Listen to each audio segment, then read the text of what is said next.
the Tough Woman table. Oh my gosh. So excited. I'm so excited. So, this is the table where I invite some super badass tough women like Tina here to take a seat and join in on the conversation, which is going to be a fun one tonight. Tina has got a great story, and she's going to tell y'all a little bit about why you're the only soul in the room. I love it. I just had to add that when you told me. I thought it was great. So at Tough Woman, I believe that all women have the power within themselves to live an authentic life, free from fear, confident in who they are, and empowered as fuck to live that life, whatever that looks like to them, because we all have different types of success. So I share this belief by championing tough women like Tina, who have walked through the fire, felt the fear, faced adversity, and kept pushing through it all, because that's how you gotta be. You gotta be. Women who now live the life they want is the woman they were created to be, and women who own their stories so that others can embrace and own theirs as well. So without further ado, let me introduce you to my phenomenal guest, Tina. I'm like got a little tongue tied there for a second.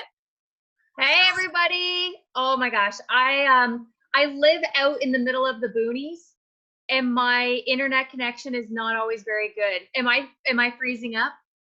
No, you're good. Okay, let me know. Because I can switch over to my phone at any time. Is there a lag? Huh? Yeah, we've got people on. No, I'm saying, is there a lag? No, you're good.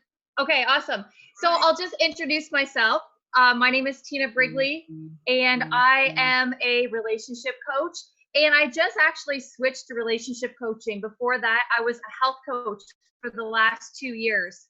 And it was just something that I liked health coaching, but it never really resonated with me. So everybody kept saying to me, you are a relationship coach, you're a relationship coach. And I kept saying, I'm not a relationship coach. I was resisting it, even though for the last year, most of my clients that came to me for relationship coaching, and their husbands came to me for relationship coaching. But I kept saying, I'm not a relationship coach. So finally, I just stepped into it. So here I am, a relationship coach. And why? Because I say so. Because you give yourself permission to do it. Yeah, absolutely. And I'm the type of person that doesn't want to waste people's time. So I like to just get to people, I get on Facebook Lives and I'm like, get to the point. What is the point? I want to hear the story. I want to hear the nitty gritty. So can I share my story? Because I like talking. Dive right into it. Please go ahead and get started. Okay, so I'll share a little bit. My journey began 4 years ago. My husband and I were in a complete breakdown in our marriage.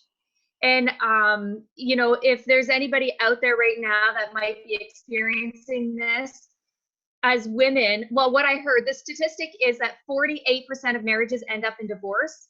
And of those divorces, 80% are initiated by women. And so for me, it took me a year to make this decision. So instead of working on my marriage, I was spending a year thinking, how can I get out of the marriage? What can I do to get out? So finally, I had the courage to leave.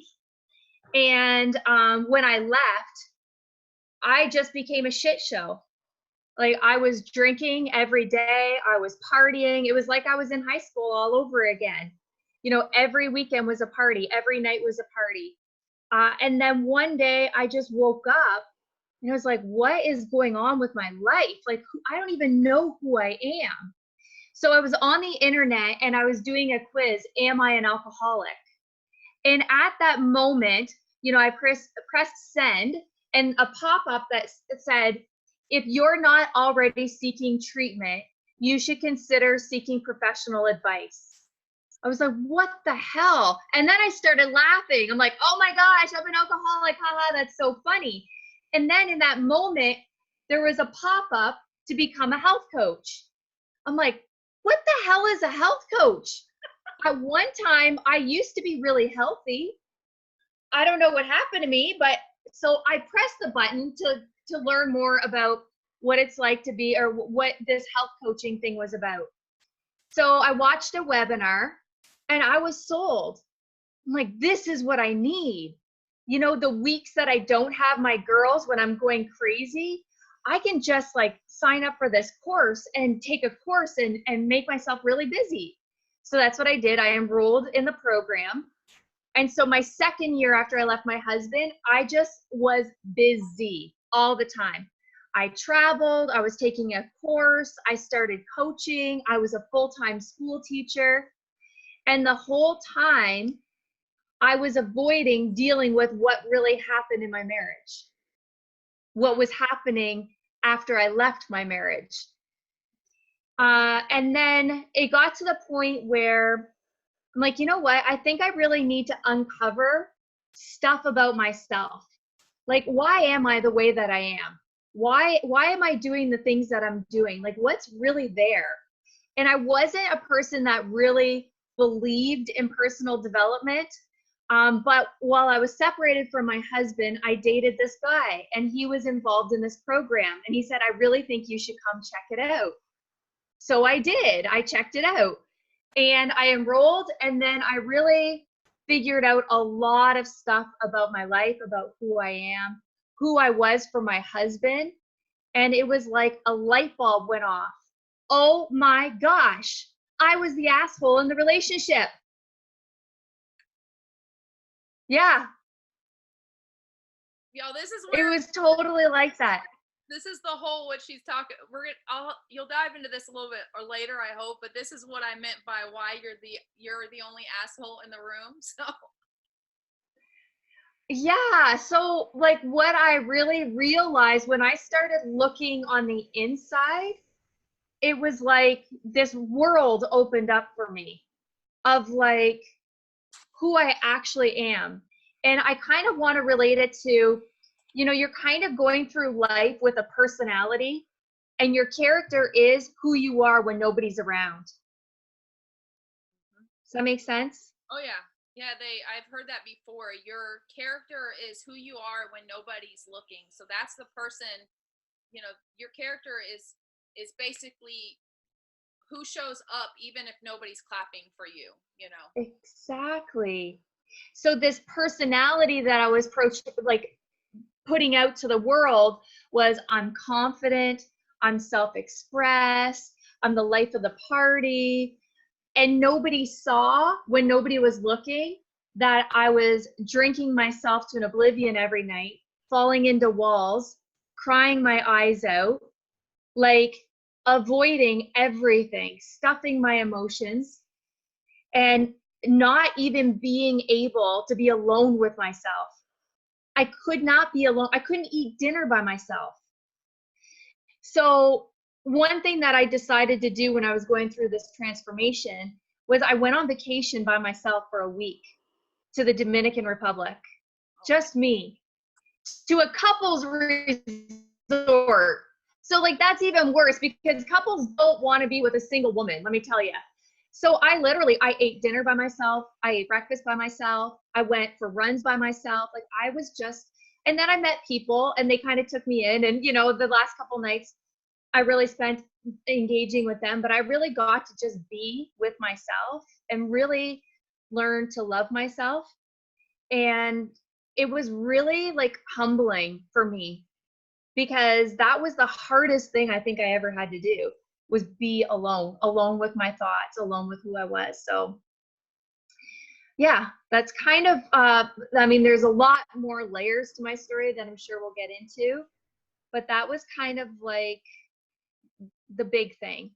And then after doing a year of personal development, thousands of hours, I got my husband to do personal development too, even though we weren't together. We had been separated for 3 years. And I said, I really want you to start, like, you know, taking on yourself so that we can be really great parents. And 8 months later, he decided to take a personal development seminar. And during that seminar, he called me and he said, I really see where I've made mistakes in our marriage. And I don't think that our marriage is actually broken. I think that there was something that was missing. And I really think that we can have something great together. And I want to get back together with you. I was like, no, I'm good. I'm really good. I'm a coach. I'm a teacher. I got my crap together. I got my house. I got my car. I have my freedom. No, I'm good. And then we started like really spending time together and family time together. And I started seeing him differently. And by seeing him differently, I was able to see like, wow, I can have an amazing relationship with this amazing person. And a year later, here we are back together. Oh, that is so awesome. And to everybody that's on, thank you. I have to watch all the comments come on my phone while we're here just because of our setup right now. So in talking about your story and just going back, you talked a little bit on what got you into health coaching, and then now you're transitioning into relationship coaching. So I wanted to really dive into that part of the story because I kind of thought that was fascinating, and how you started as a health coach and what you went through with that, and how you ended up as a relationship coach. And I really want to talk about the period you went through where you were even building your business because you really wanted to develop yourself better as a coach. Because there are a lot of women who are figuring that part out, that transition, like, okay, am I doing this? Am I not doing this? What am I doing? So what was that? What was, first of all, what got you into being a health coach? And what was that final transition like when you came over from health coach into relationship coach? Because I know you said you were coaching all these couples. So for everyone out there, explain to them, like, first, how did you become a health coach? Obviously, other than we know you did the alcohol. Am I an alcoholic quiz? That's my favorite thing ever. But then, once you became a health coach, how did that transition to relationship coaching really become what you knew you were bound and destined to do? Yeah. So when I started out health coaching, like I was never heavy when I was like growing up or anything, but in university, I put on some weight. And I remember like 2007, I was a size 12, pushing a size 14. And I remember looking at my husband and saying, you know what, this year I really want to lose weight and I want to feel great before we have kids. And he looked at me and he said, you won't do it. You say this every year. You don't have the willpower to lose weight. Well, that was enough for me to send me off on like, I'm going to prove to you I can do it. So I started eating healthy and I had started losing weight, feeling great. I went from a size 12, 14 to a size 4 in 3 months. I exercised, I ate healthy. But what I did was I had this all or nothing personality. Like I was either all in, super clean, exercising all the time, or I was completely off. So what I did for 9 years is I yo-yoed. I gained 20 pounds, lose 20 pounds, gain 20 pounds, lose 20 pounds. So I was never living a healthy lifestyle. So when I started taking the health coaching program, I realized that it wasn't about the weight. It was about how I felt on the inside. It was about my relationship with myself. So when I started coaching people, people came to me for weight loss. And some people lost weight, but the majority of the people weren't losing weight. But the amazing thing happened. They had more confidence. They had more self-esteem. They felt powerful. And I'm like, how's that possible? Like, you're not losing weight, yet you feel like a different person. And then it dawned on me, because it really isn't about the weight. It's about how you feel on the inside. So as I started evolving, the program that I developed through my health coaching certification, it was just kind of like really basic. I started leveling up, and I needed to level up with my clients. And I started attracting clients that were, they were looking for something different. They were looking for more in their life. They were looking for deeper connections with people. They were looking for a better relationship with their spouses. They were looking to have a better relationship with their kids. They didn't want to really take on their health per se, but they wanted the other things in life. So I said, okay, well, I guess I'm a life coach. So then I tried this on, so, people came to me for life coaching.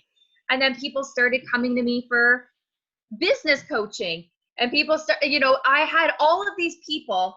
And then I took a mastermind program, and Jacques Berge, if you're watching, I'm going to give you props right now, because in his mastermind, he really got me to say, like, what is it that I desire?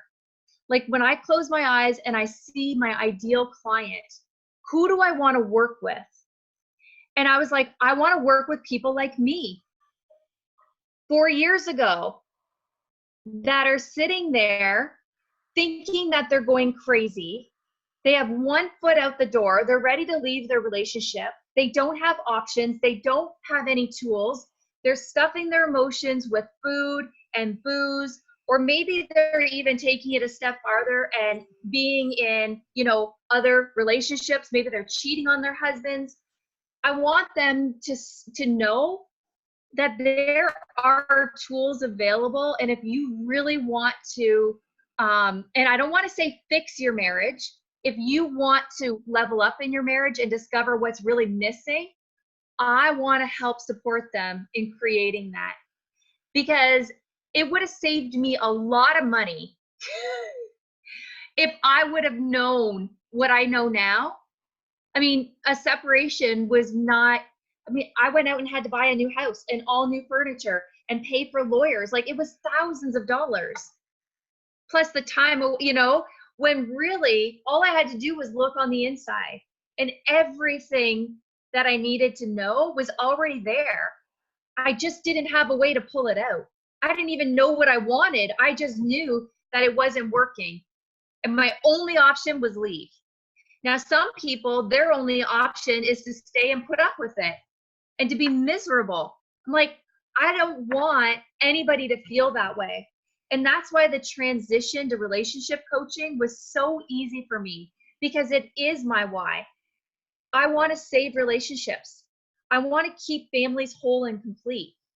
I really want people to know that there are tools available that can help you get everything you want. And after, if you realize that your relationship, it really isn't the one for you, then you can do it in a way where you can still have a relationship with that person without bitterness and resentment.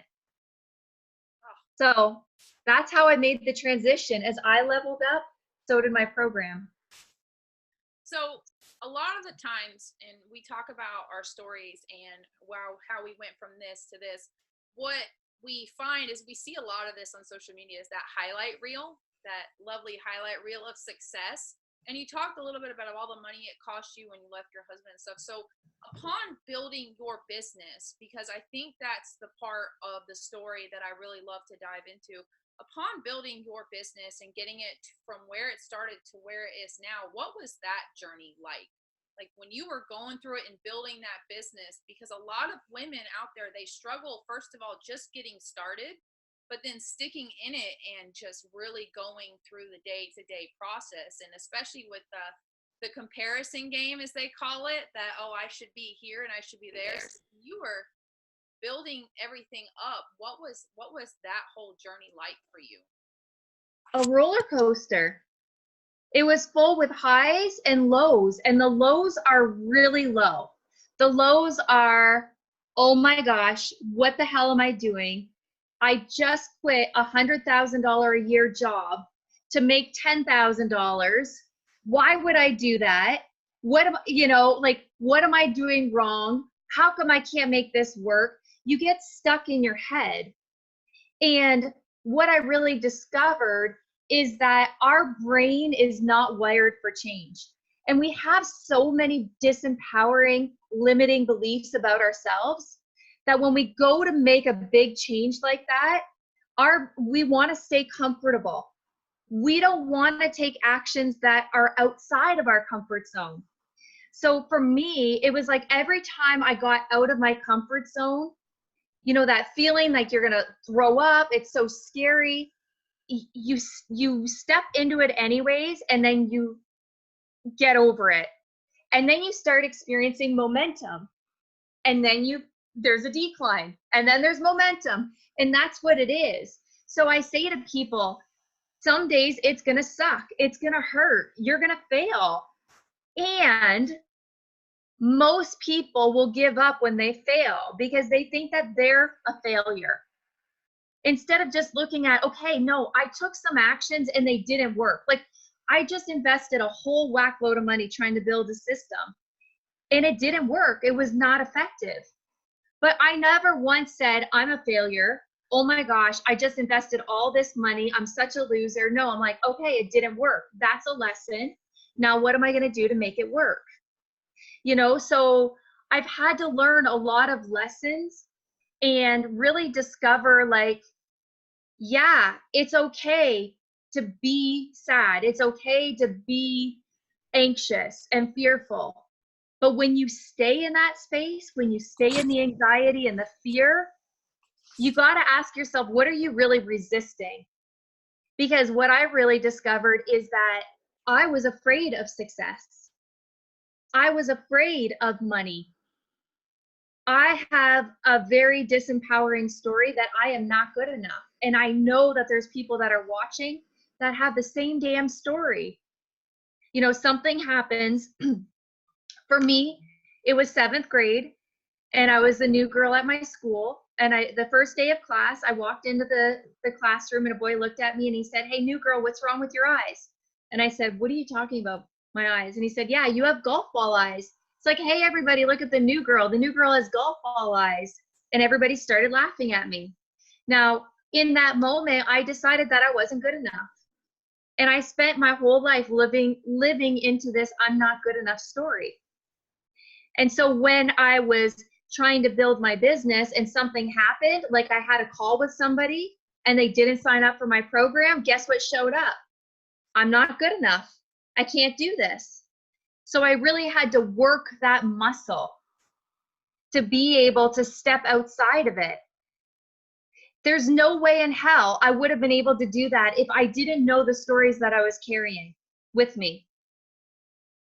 And we don't know if we have certain patterns that keep showing up, certain stories that keep showing up, it's because of something we told ourselves from the past.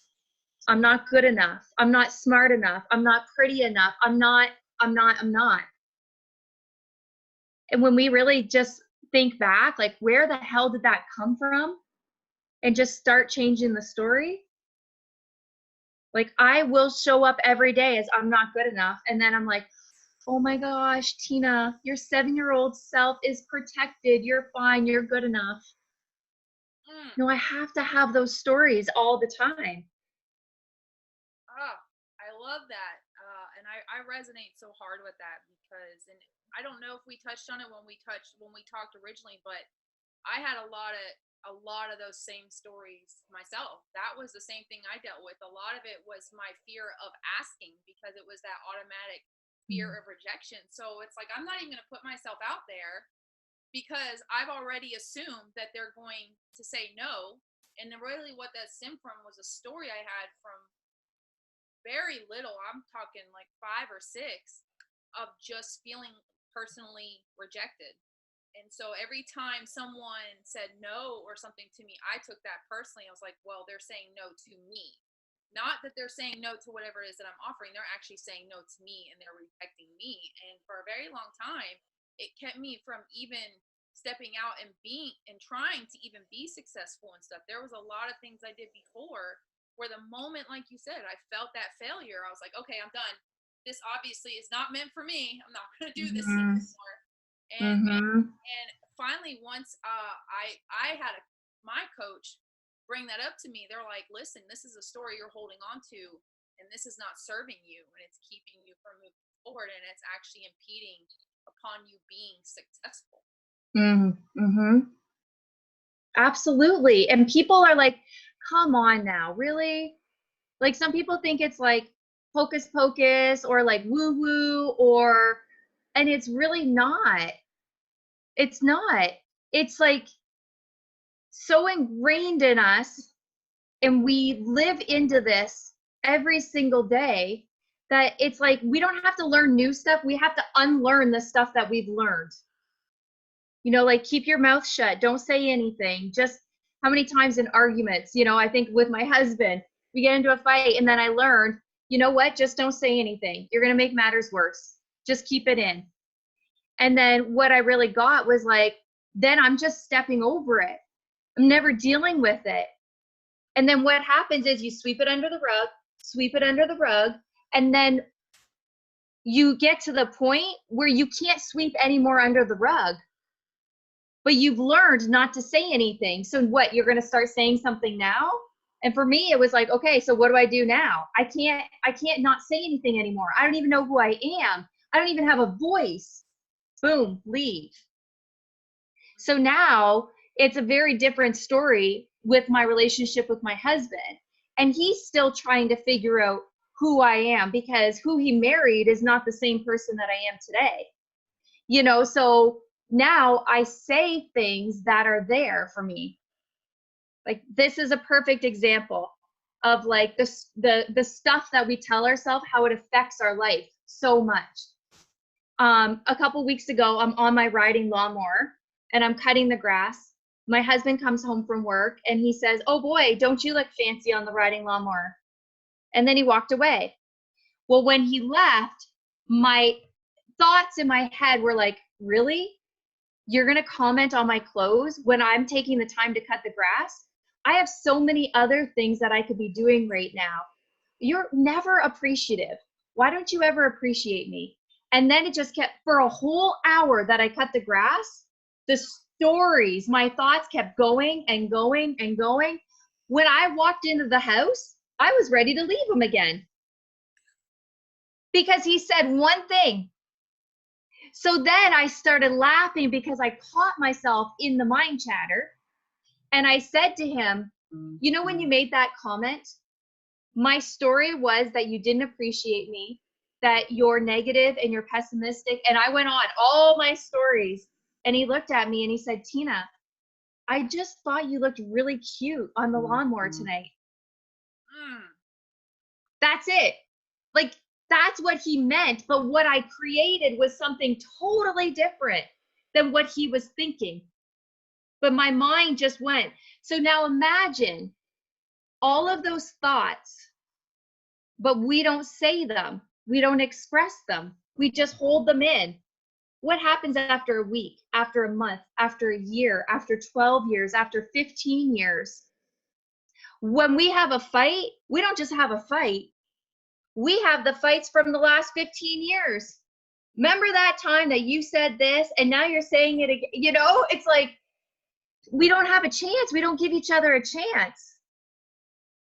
Well, it's like I've always told people, and well, more recently since I went through my own stuff, I tell a lot of people, you can't assume that anyone in this world is a mind reader, especially your partner. That should be the absolute last person you assume can read your mind. First and foremost, you shouldn't have assumptions of it anyways, but thinking that not only the person that you're with should read your mind, but they should be able to like premeditate all your thoughts and movements is such a disservice to both yourself and them, because you're putting these I'm going to say unrealistic, and I don't mean that in a bad way, but you're putting these unrealistic expectations and standards and pressures on them because you're not communicating effectively towards your partner what it is that you need. Instead going, well, let's say you've been together 15 years. My partner should know exactly what I need. And I tell people, ask them, I said,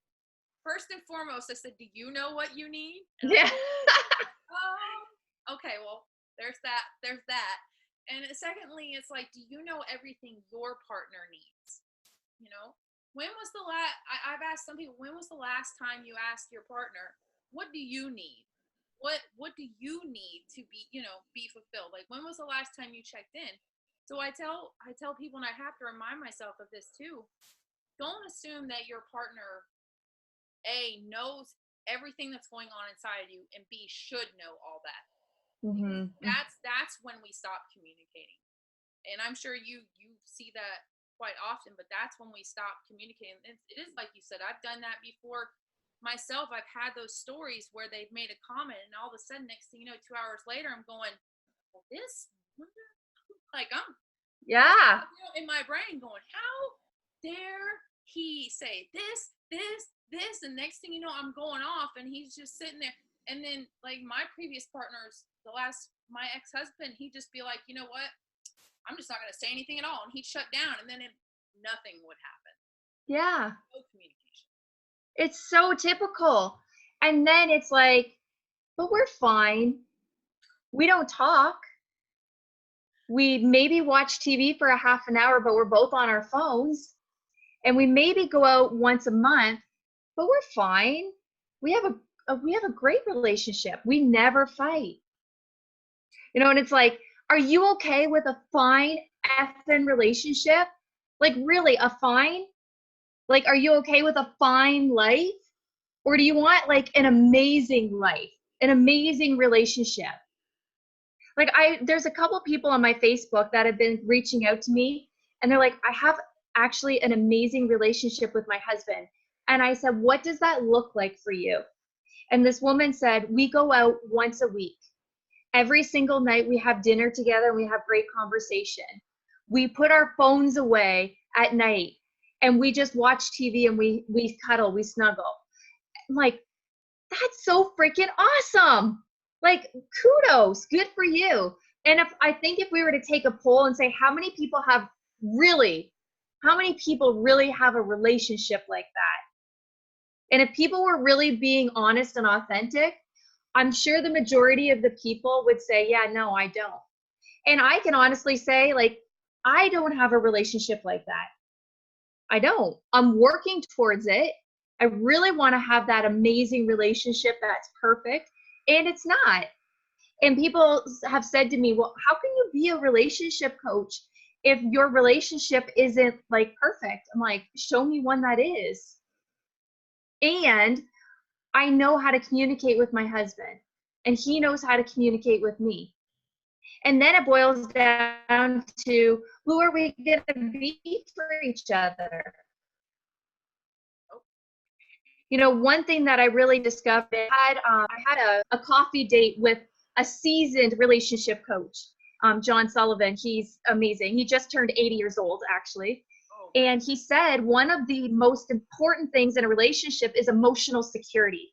And so I asked him, like, explain that to me. What is emotional security to you? And he said, the people have to be free to be themselves and free to express themselves in a relationship without being belittled or talked down to or feeling like they're doing something wrong. And he said, and it's our partner's job to be that person that's going to make us feel emotionally secure. So I had a conversation with my husband the other day. I said, you know, sometimes your tone is a little harsh. Like, you'll come in and you'll say something, your body language, your tone says one thing different than what you're actually saying. And I said, and that doesn't make me feel emotionally secure. It doesn't make me want to open up to you. It doesn't make me want to be intimate with you. It doesn't make me want to be open to sharing with you. And he said, oh my gosh, thank you. I never realized that. I never realized I was doing that. And every time I'm like that with you, I want you to tell me. And he could have easily said, this is the way I am. You don't like it, you know where the door is. You know, but he didn't. He's like, I wasn't even aware that that's how I was coming across. That's not my intention. And thank you for sharing that with me. And I'll be really mindful of how I speak to you. Now, in the past, I would have kept that in my head. I would have just created all these thoughts about how much of an asshole he is and how rude he is and how I can't talk to him. And then it would just pile up. And now it's like, no, this is how I felt. And if he wants to have a relationship with me, he has to be that person that's going to give me that security. So in relationships, we sometimes think it's like we get into a fight and it's like, who's going to win the fight? And it's like, no, the result is transformation. Like, we want to change this argument. We want to have something new in our marriage. It's not me, it's we. How are we going to resolve this? We're a team. And when people start seeing that we are on the same team and we want to work towards an amazing relationship, the only way we can do that is by speaking what's there.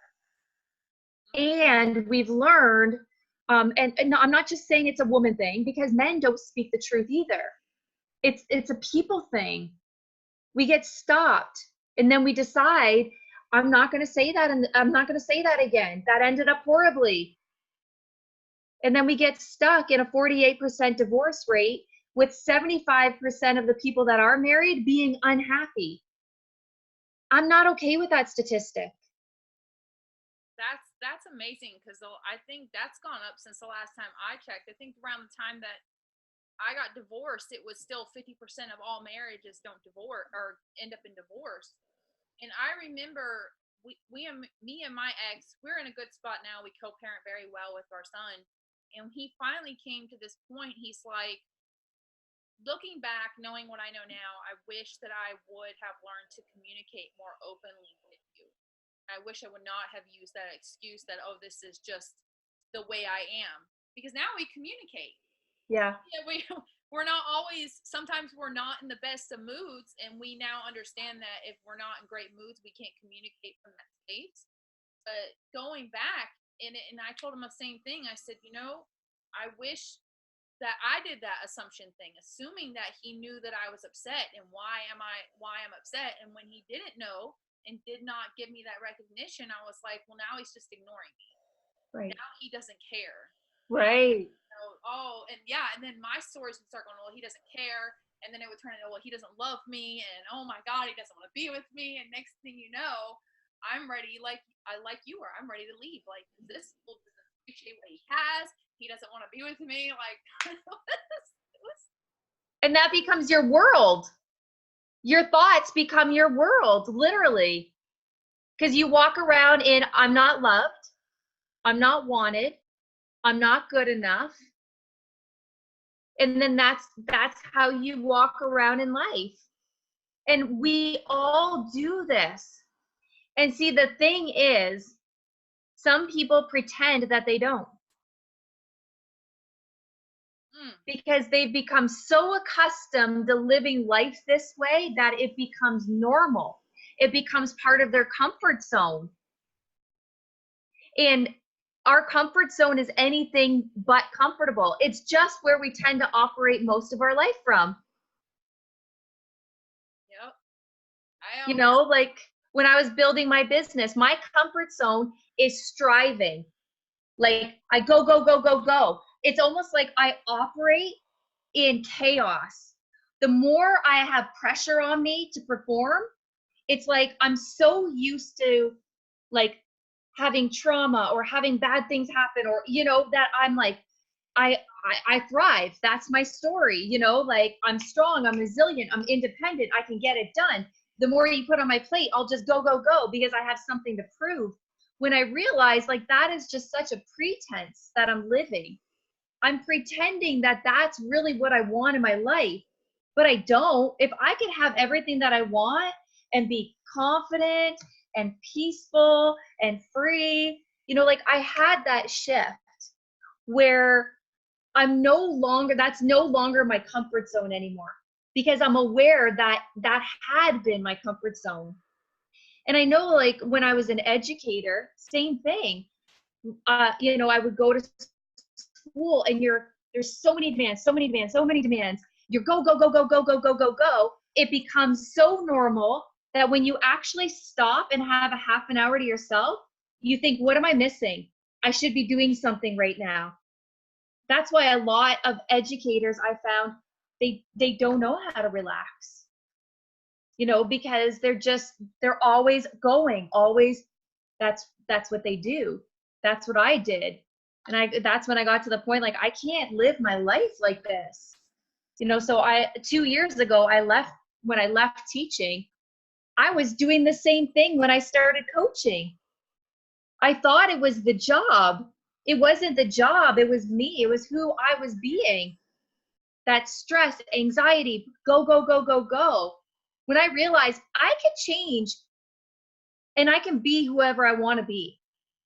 Like I can grow my business being anxious and being frustrated and annoyed, or I can grow my business and have gratitude and be excited and share and collaborate. Like I get to choose. How do I want to do this? Well, I don't want to be frustrated and annoyed and stressed. I just don't. But if I didn't know that that was my comfort zone, I would just think it was normal. And I love that you touched on that because I came from the same comfort zone. I didn't come from education, but I came from kitchens where it's go, go, go, go, go. And the famous saying is if you have time to lean, you have time to clean. So that's no, we're not going to sit here and you're not going to lean and you're not going to sit. So when I went and I shifted to, okay, now I'm an entrepreneur and I'm running this coaching business, any time that I had quiet time where nobody was contacting me, I didn't really know what my next step was at the moment. Instead of looking at it as like, okay, I have this time to now come in and reflect and appreciate where I'm at and maybe quiet my brain a little bit, be like, oh my gosh, I'm not being productive. And Yeah. it's kind of like the stories that you talk about creating from that, then the shame stories came in. Well, you're not being productive. You're not going to be successful because you're not doing. And I was like, what is next thing you know, a week goes by and I'm gone for 2 days because I'm so exhausted. I can't even open my eyes and get out of bed. Like my Yeah. slogan was go until you can't go anymore. I used to tell people, I said, I can just go and go and go and go and I'm good. I'm good. I'm really good. And then yeah, the story would be I'd go and then I'd crash. And I'd go and then I'd crash. I'd go and I'd crash and I'd be like, oh yeah, that's perfectly normal. And then, you know, then luckily I had my coaches again, they're like, that's not normal. Like don't do like they came at me a little differently, but they're like that, you know, you need to give yourself time to rest. You have to remember that where you have time to go, you need time to rest as well. So I think that's uber important because I think in this, especially in our industries, when you're talking about being an online entrepreneur and you're talking about running your business, that the thing that I seem to see is hustle, hustle, hustle, late nights, early mornings. You don't need sleep. You need to go. And it's like, oh God, burnout's real. Burnout's real. Like you can, oh And yes. it's I think it's actually like a clinical diagnosis now, burnout. I think it's in like one of the psychology books or something. It's totally real. And you know, when I got to the point where I was like, you know what? At 5 o'clock, I'm shutting it down. I don't work in the evening. I don't work on the weekends. And people ask me, well, you're an entrepreneur, you're building your business. How can you do that? I'm like, because this is also my life and I get to choose how I live my life. And I choose to spend time with my family and I choose to stop working at 5 o'clock. And whatever I don't get done today, there's another day. And I don't feel like I have to justify that. And I know like I watch like Gary V and those people that are like uber successful and they're just like go, go, go. And I'm like, you know what? That doesn't work for me. And if that means I'm not going to be a multimillionaire, that's okay.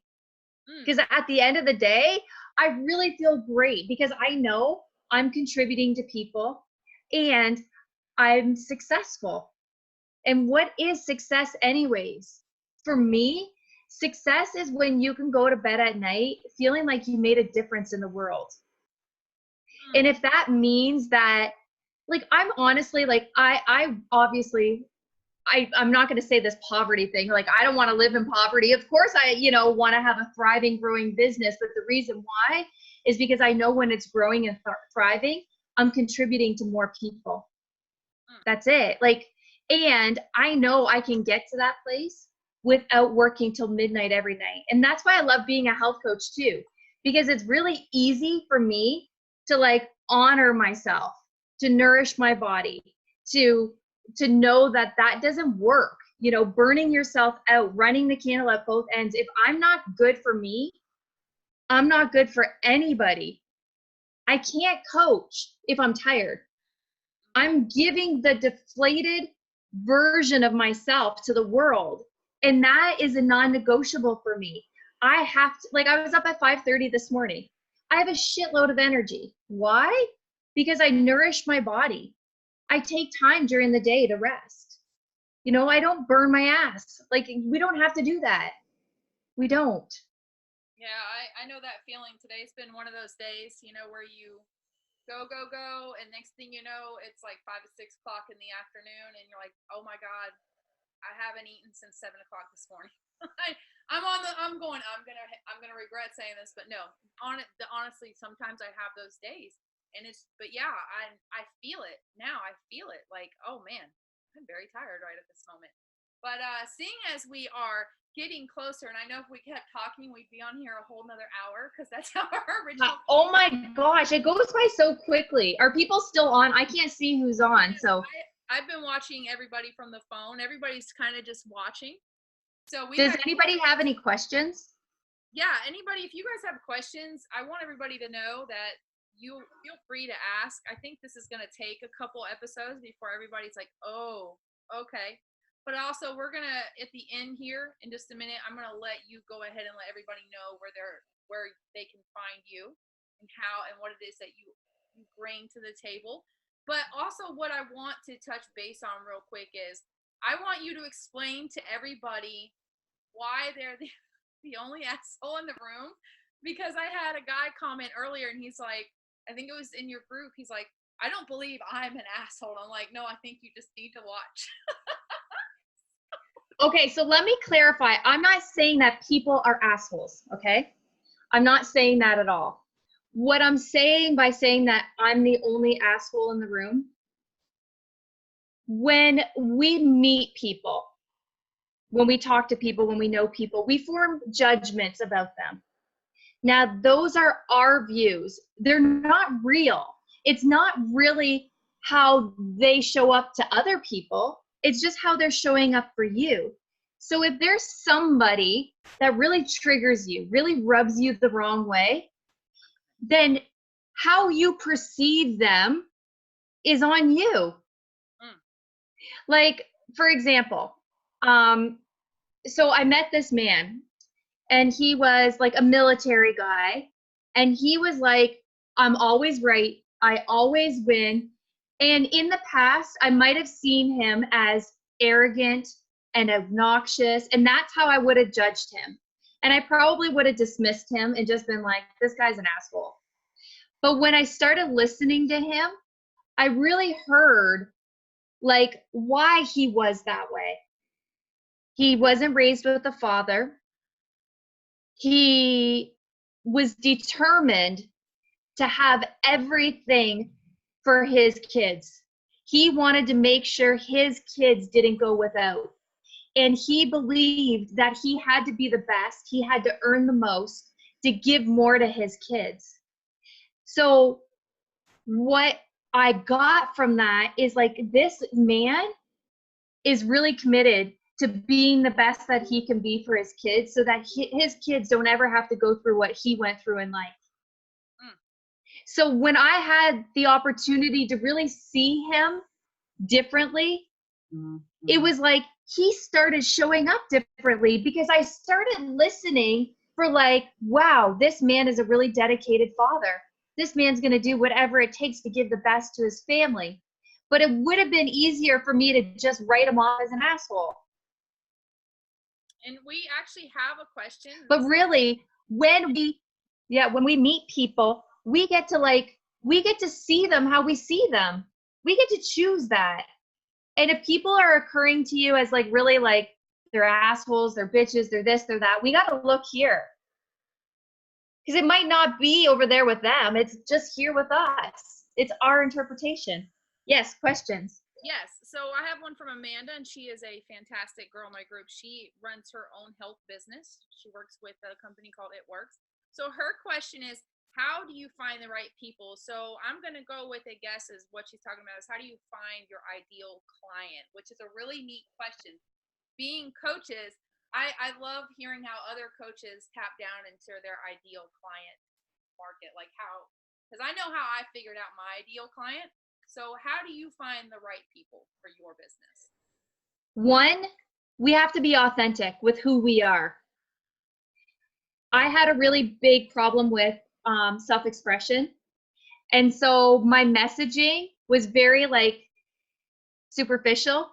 When I started shifting how I showed up, people that were my ideal clients were attracted to me. So what we're putting out, how people see us, is who we're going to attract, right? Like, so if, for example, she's a health coach, and she starts posting pictures about, you know, gaining muscle and, you know, whatever, that she's going to attract people that want that same thing, that want to gain muscle. So one thing you need to do is really get clear about, like, what is your story? What is your why?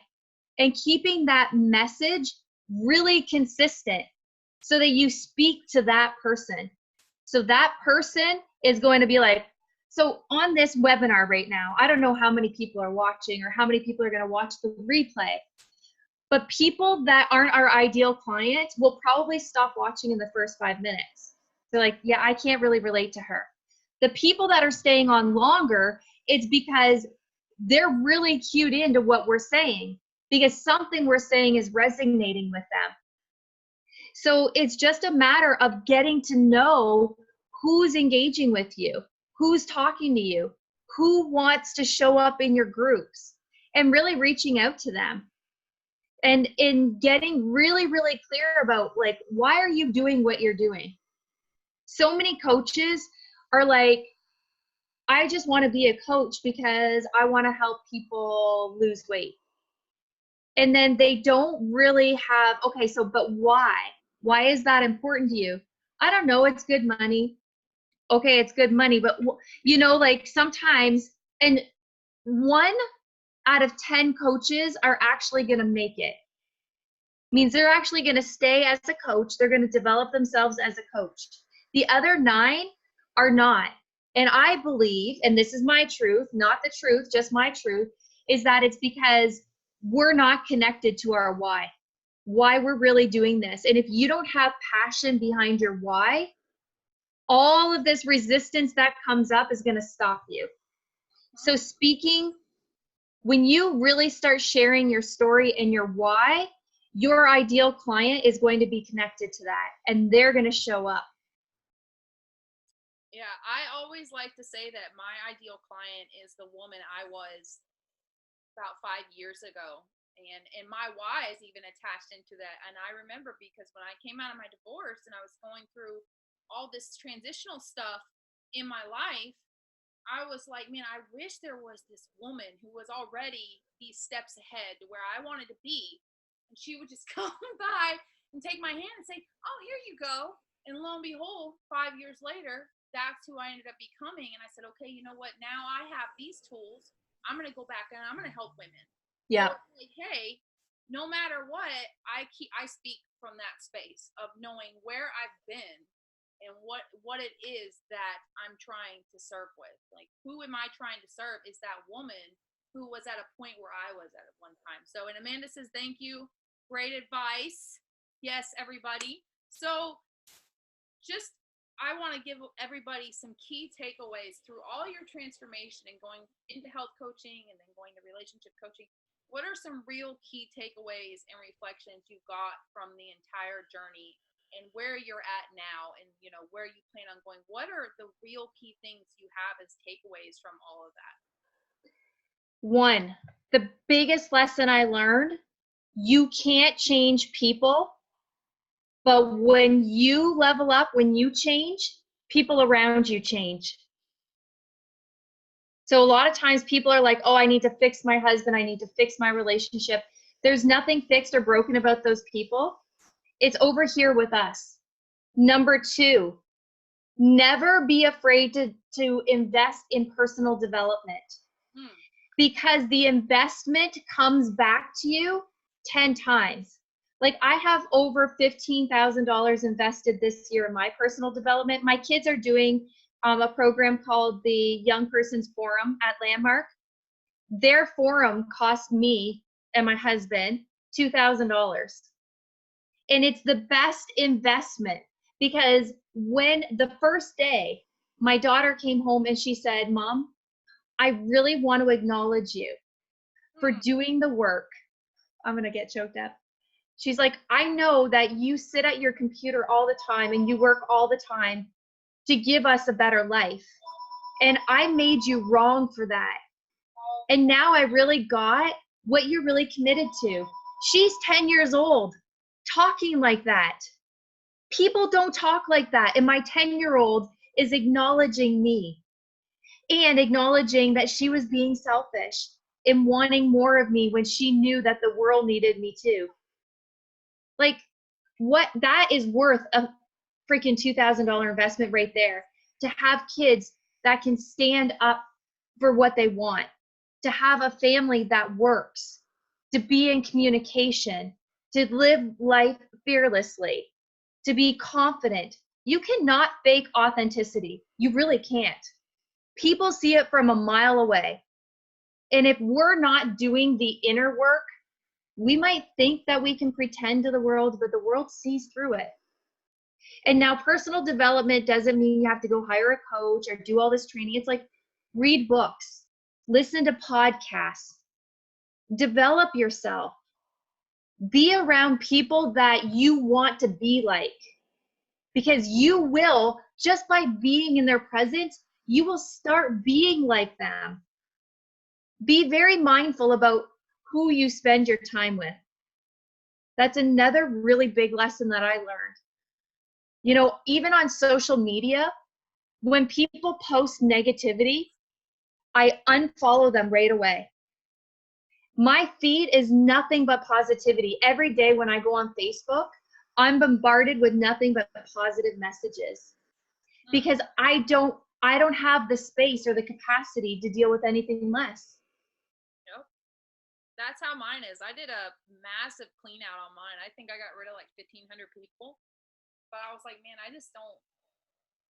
I want, I want what's going to build me up in my life. So for all the women who are thinking about starting their own business, or they're in this space of wondering whether they should even keep going, what is really the biggest piece of advice you can give for anyone that's kind of in that low area, that, that, oh my gosh, I must be, failing because whatever I'm doing is not working. So what is it like, what's your biggest piece of advice that's like, yeah, just stick with it, Look at your actions. Look at what you're doing. Chances are what you're doing is you're doing the things that make you feel really comfortable, and you're not taking actions that make you feel uncomfortable, which means you're on a hamster wheel, you're spinning, you're doing the same thing and calling yourself a failure instead of saying, okay, this isn't working. What can I do instead? And especially like in the social media world, right? We are not connecting with people. So when we really start connecting with people and we start building real networks of people, when we get out into the community, when we share our lives, people start becoming drawn to us. And not everything is going to work out perfectly. We're going to fail. And sometimes we're going to fail hard. And it's going to cost us money. And it's going to cost us time. And if you can stand that in that space where, like, I want this so bad, I'm willing to do whatever it takes, be willing to invest in others to help you grow to the next level.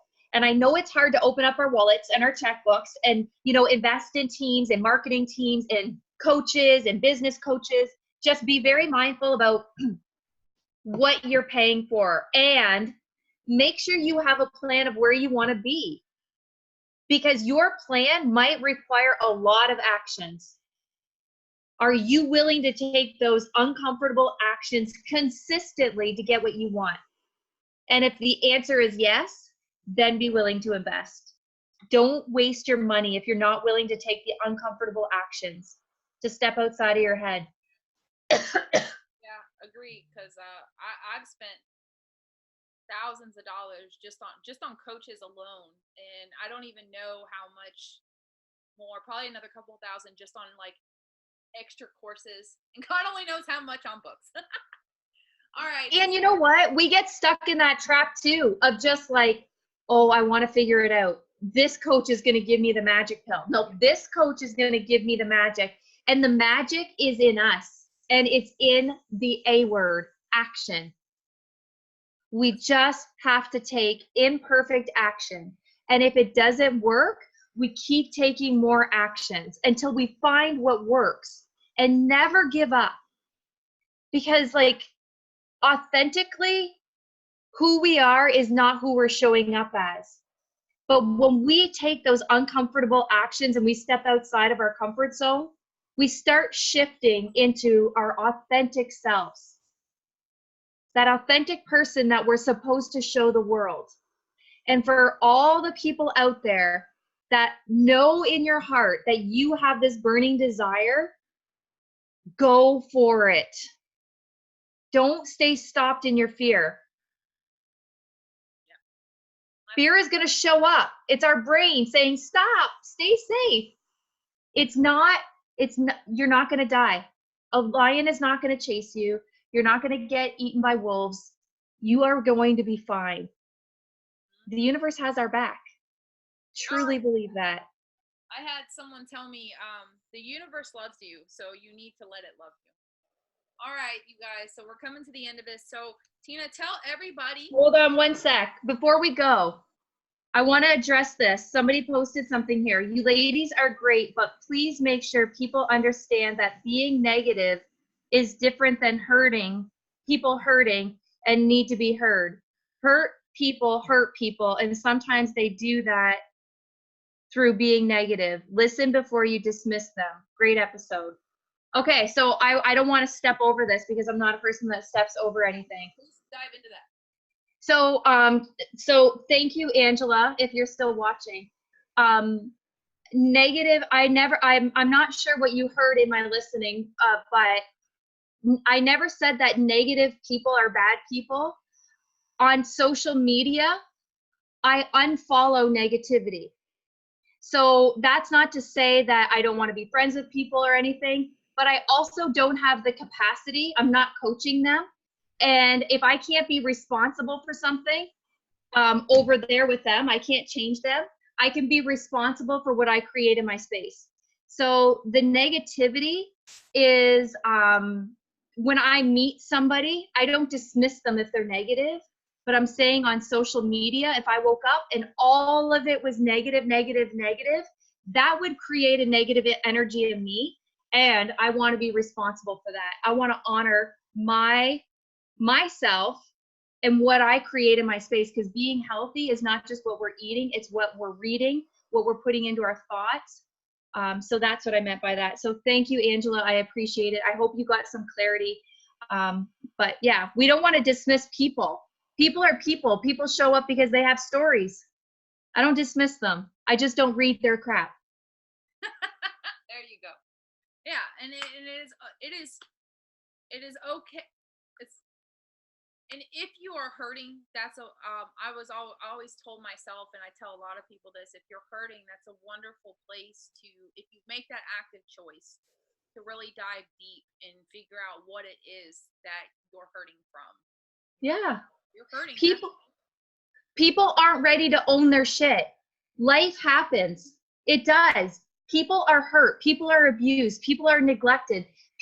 And those people are also experiencing those things, and they take that and they use it to create magic in the world.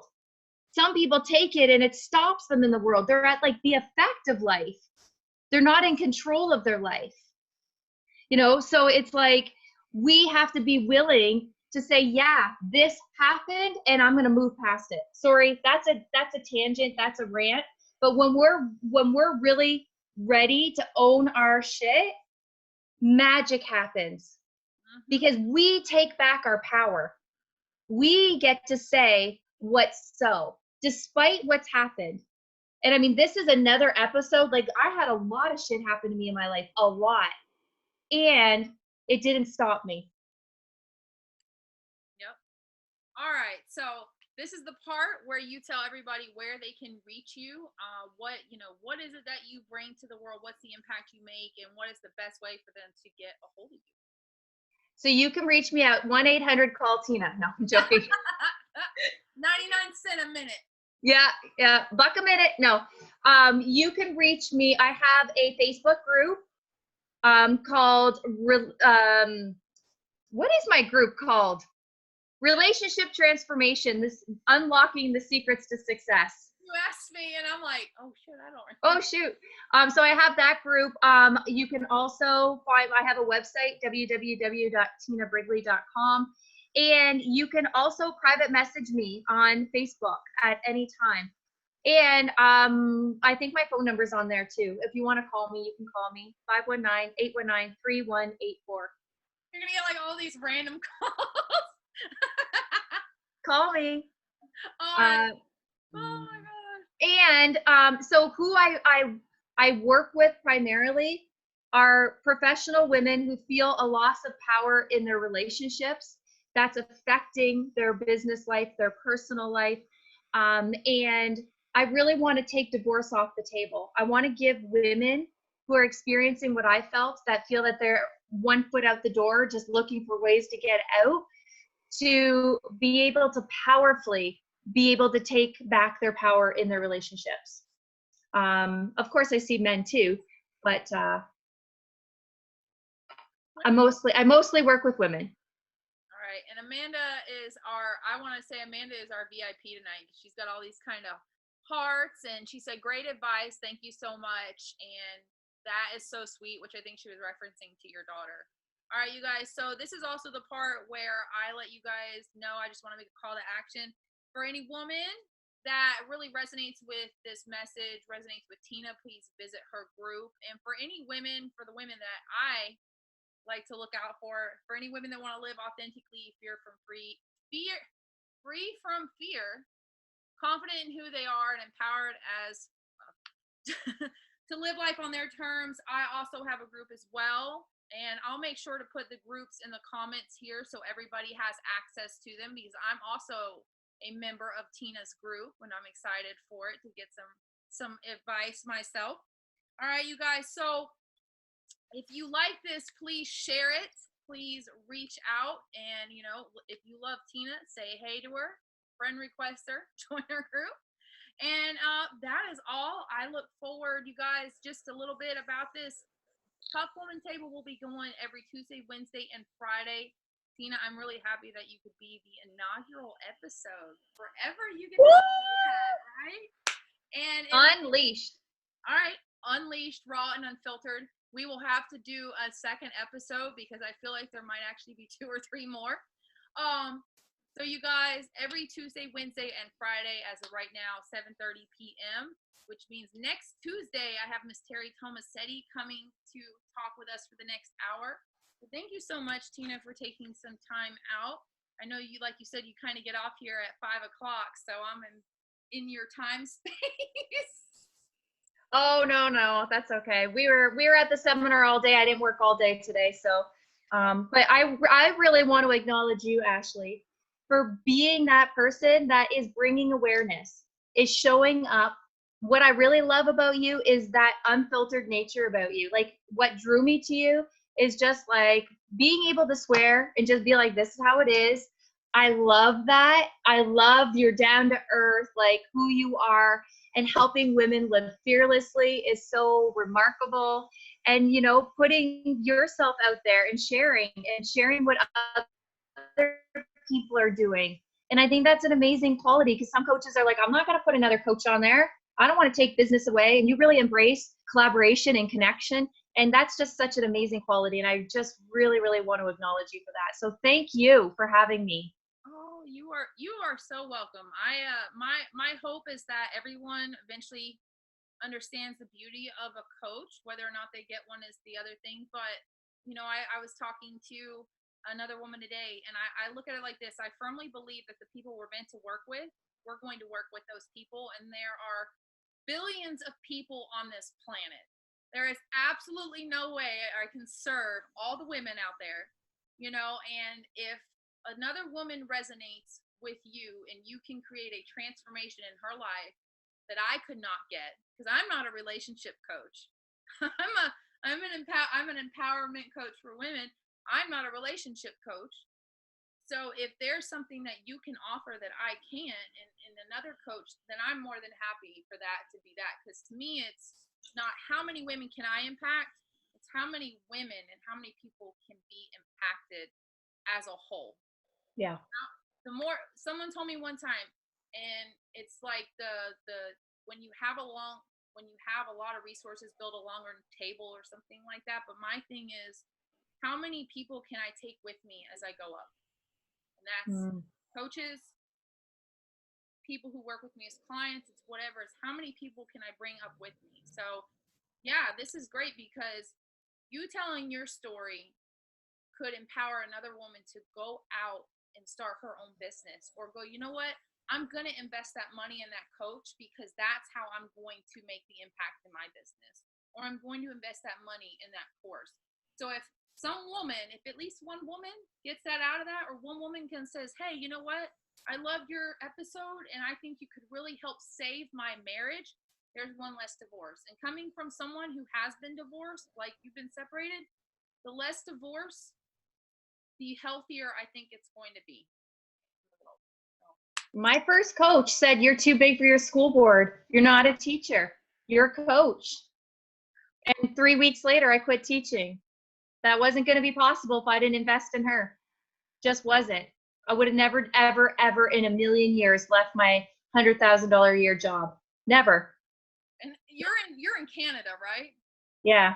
Okay.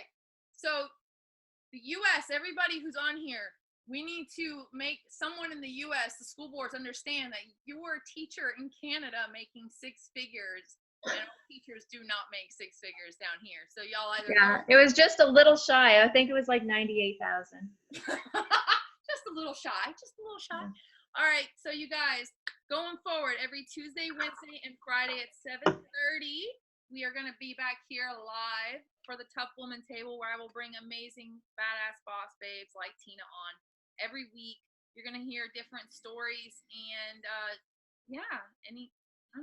thank you so much. Thank you guys. Thank you for watching. Really, I want to thank everybody who's on here, like for staying on, if you stayed on, and being part of this journey with us and allowing us to share our story. So thank you. All right, you guys, I will see you guys later, and I hope everybody enjoys their Friday night. Enjoy yours as well, and that's it. Have a good night, y'all.